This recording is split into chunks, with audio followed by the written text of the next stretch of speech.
What's good, YouTube? Dorsey Made Gaming here.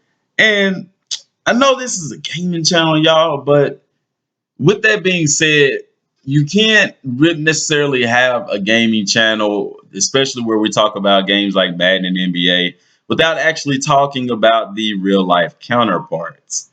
And I say that to talk about something that's kind of been on my mind that I would really like to discuss and get out a person that's not a reporter slash important guy in the media perspective. And I'm talking about Lavar Ball. Sky's blown up. I've been paying attention to them, him and Lonzo, and the shoes, $450, $95 shoes, $500 pair of shoes. And I wasn't gonna say anything, but I listened to his recent interview on the Colin Cowherd. I'm not pronouncing that right. Um, he had an interview on I can't pronounce his name. Cowherd, Colin Cowherd.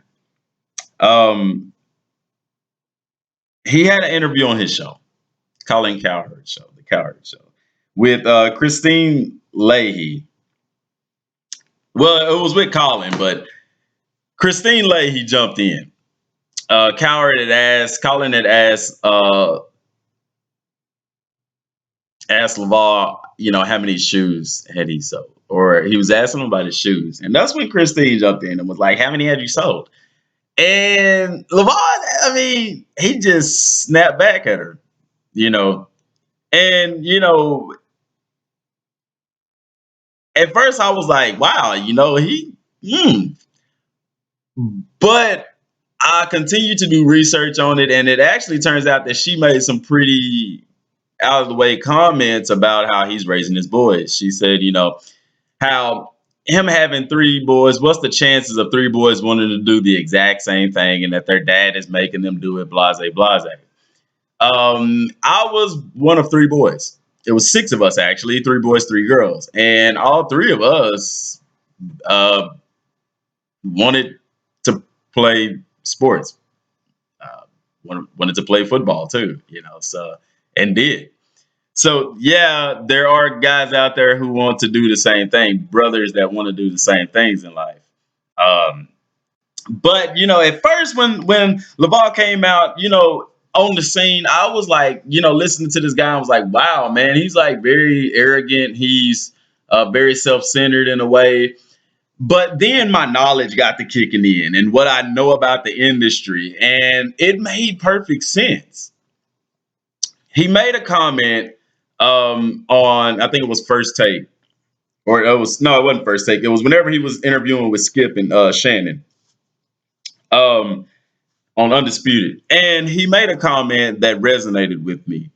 And I'm taking it, I'm paraphrasing in a sense, but he's the question was asked of him, basically, I'm gonna put it in our terms. Are you pimping your son out? Are you basically doing this to make money off your son? His response was, first of all, no, I'm not. That his son Lonzo wants to do these things. And he made a very, very good comment in saying that these universities make millions off of his son and other student athletes, which they do, and they don't get anything. He said, at least with this, my son is getting something. And that is not further from the truth, because think about this, and then even the big shoe companies like Jordan. Yes, Jordan has a deal with Nike, but Nike is making more money off of Jordan than Jordan is making off of Jordan. Same thing with Kobe. Same thing with LeBron. Same thing with any of these athletes who has a shoe named after them. Yes, they make money from it, but there's still a umbrella. There's still an umbrella over them that's making more. With this guy is building his own empire, and I think that mainstream and corporate America doesn't like that. I see trouble coming his way. I hope the brother stays positive. I hope that he's able to dodge and get over those hurdles, because corporate America don't like for people coming in and stepping on.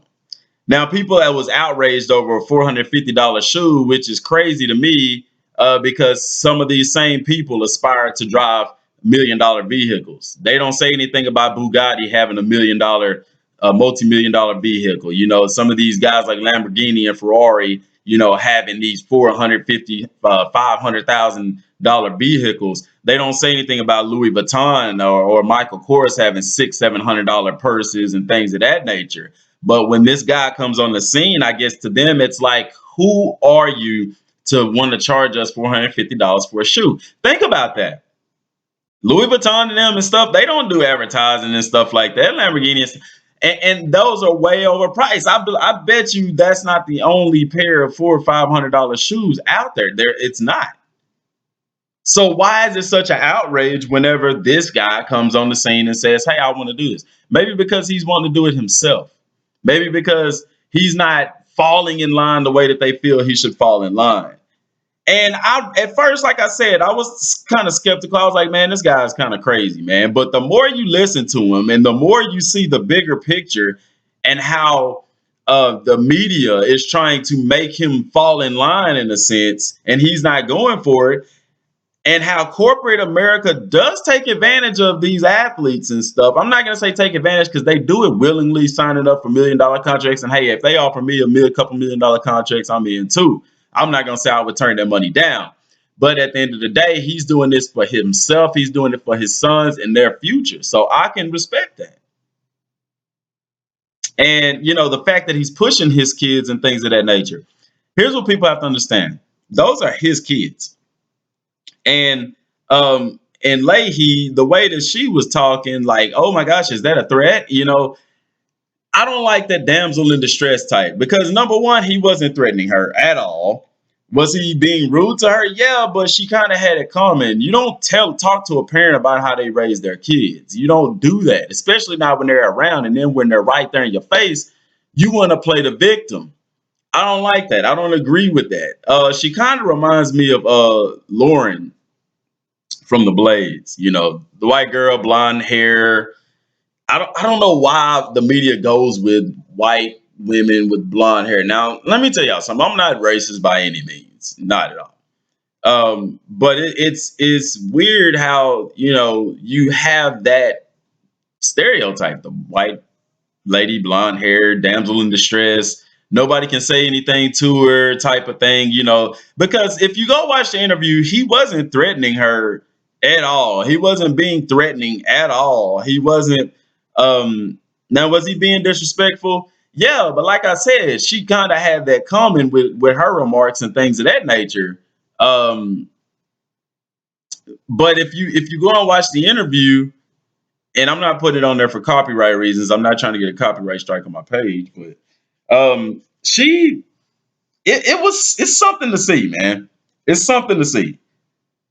And he kept saying, I'm afraid of you. I don't want to talk to you. I'm not even going to look at you because I'm afraid of you. Now, people didn't really catch on to that, but he's not literally afraid of her, but he knows that if he gets into a heated argument with her in our society, it doesn't matter if he's right or wrong. He's not going to win because she's playing that damsel in distress role. And she was twisting his words like, oh my gosh, he told her the way that you're acting and talking, something's going to happen to you.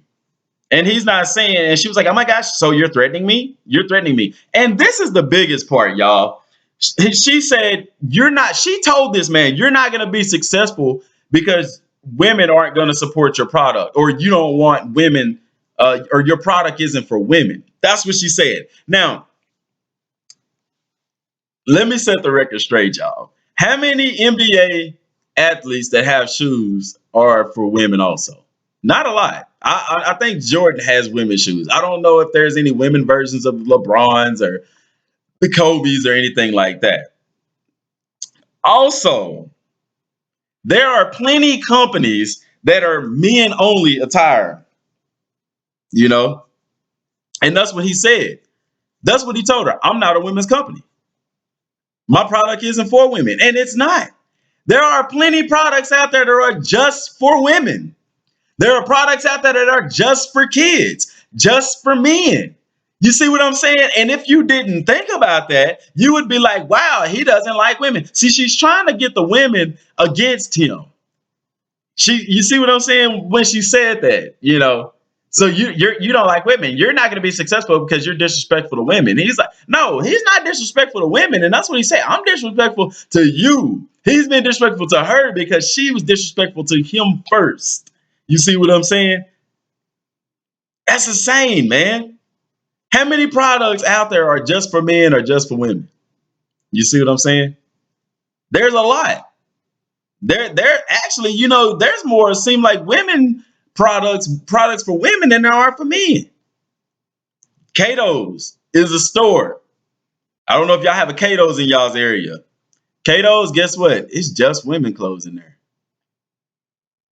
You see what I'm saying? It's insane, man.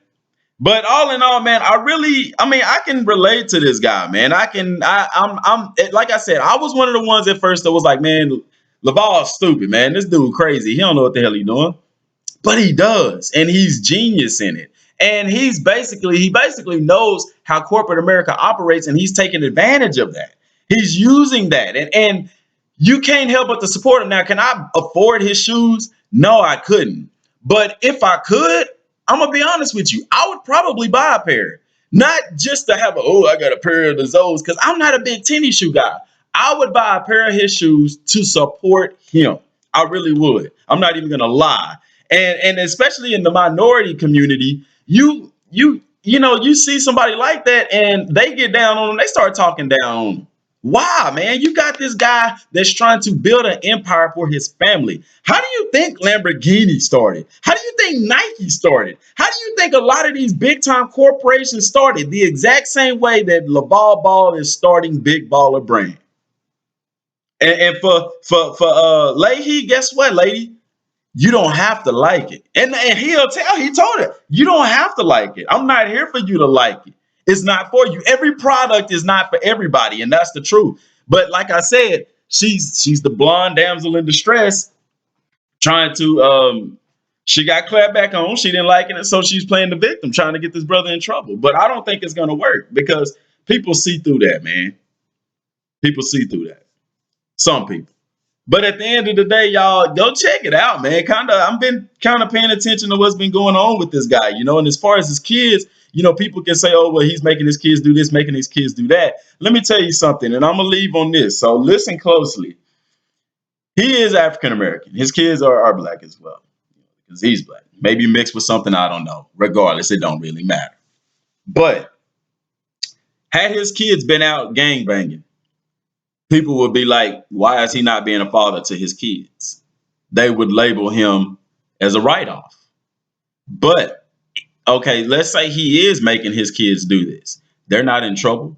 They're not in the streets. They're not doing drugs. They're being positive role models. So is that really a bad thing?